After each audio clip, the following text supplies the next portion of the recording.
Your Majesty at your service. Welcome to Fair Queen Talks. Thank you for tuning in to another episode of my podcast. First comes love.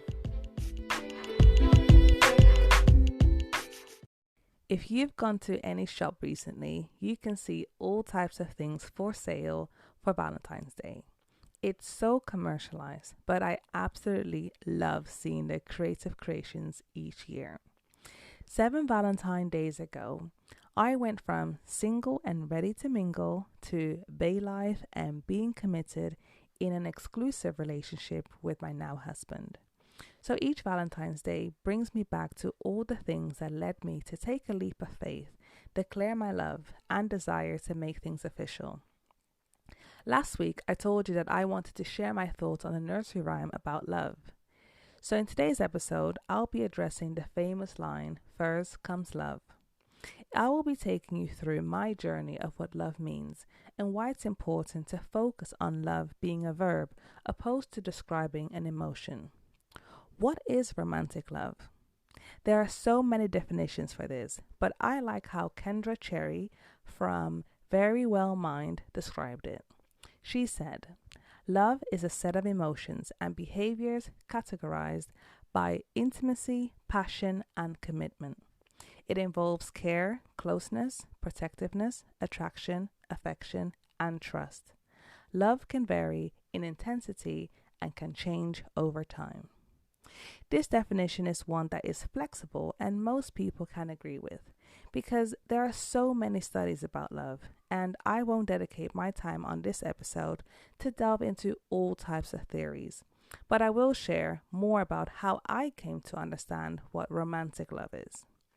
No matter how your life came into existence, it started with a man and a woman. When special cells called sperm, produced by men, combined with cells called ova, produced by women, in a process called conception.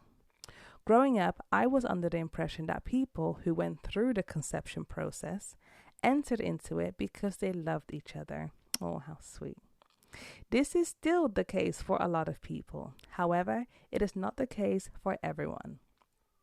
I say all this because the first representation of a couple were my parents, who early in my life separated, and through their interactions with me, they explained to me that they chose me, but also expressed that it was better for them to love me by living separately.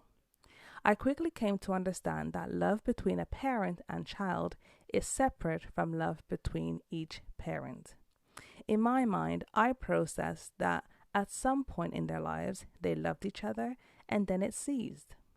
At first, I thought it was about feelings, but as my understanding grew, I understood that this was more about actions. When people are in a romantic relationship, they have certain expectations. When those expectations are not met, the feeling of love slowly decreases to the point that people prefer to end the relationship. So what are these expectations? Dr. John Gottman explains that in a good enough relationship, people have high expectations for how they are treated. They expect to be treated with kindness, love, affection, and respect. They do not tolerate emotional or physical abuse. They expect their partner to be loyal. To me, those expectations are not high.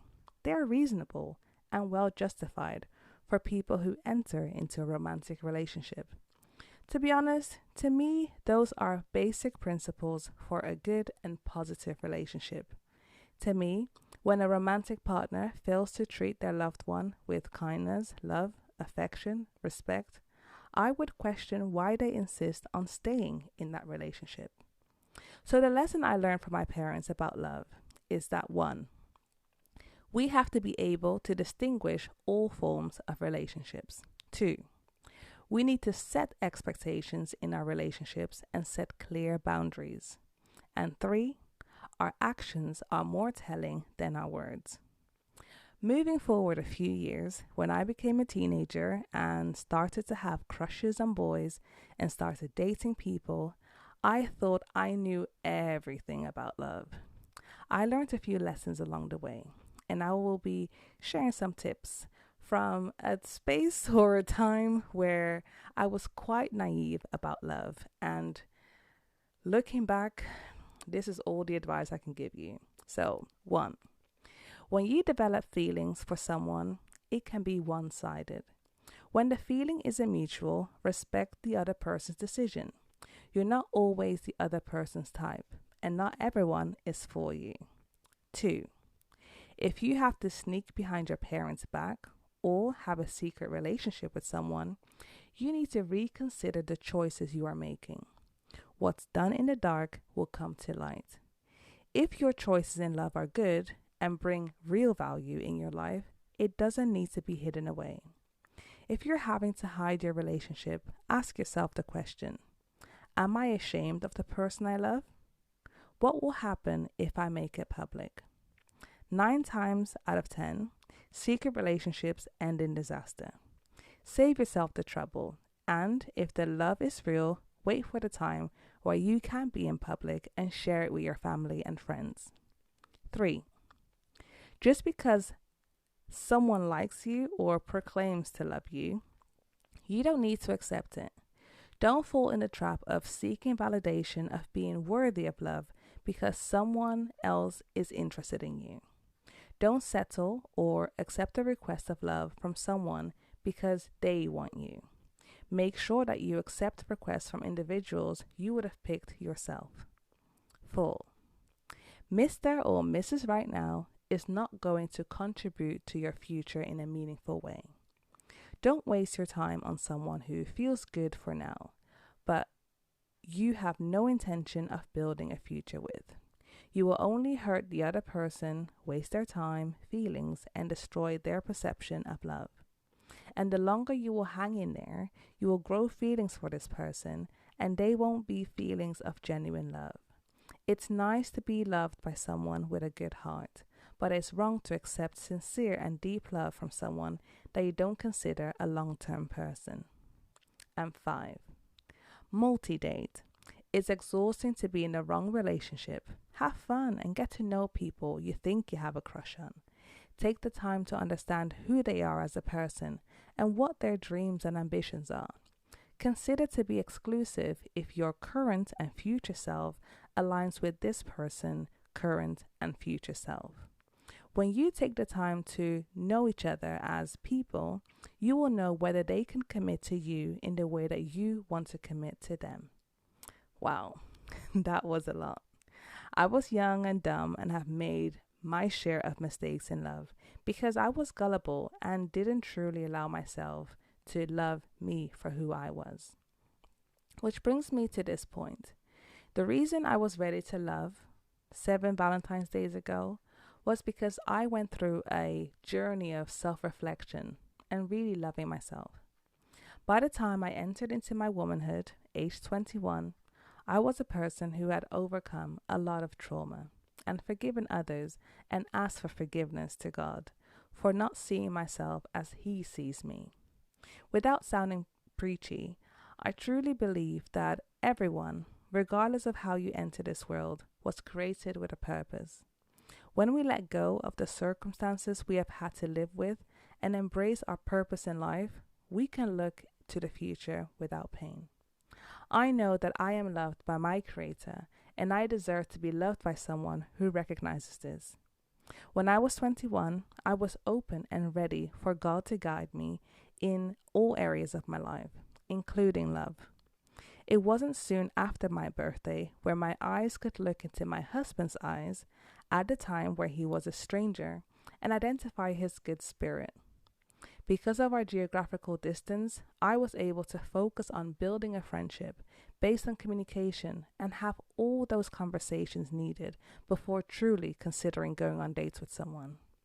We were able to overcome challenges before committing to solidifying our love and enter a relationship.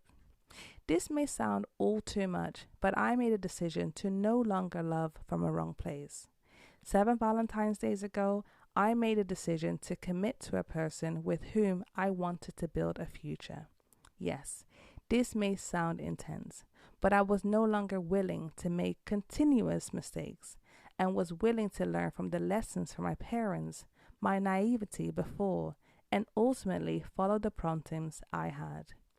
I didn't know what the future held, but I knew that I would display my love to my then boyfriend through my behavior. When you love someone who you think you truly love, you value them. So when you ask yourself what love is, think about what or who you value in your life. And in the case of romantic love, do you or your romantic partner's behavior demonstrate value to one another? If you love today's episode, you will love next week's episode where we'll delve into loving whilst married. In the meantime, I wish you a Valentine's Day full of love and maybe your favorite snacks.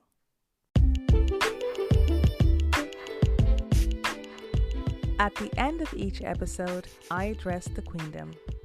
Whether your parents are together or not, pay attention to the subconscious lessons they have taught you about love. Love is a verb. Happy Valentine's Day! Thank you so much for listening to Fair King Talks. See you next time.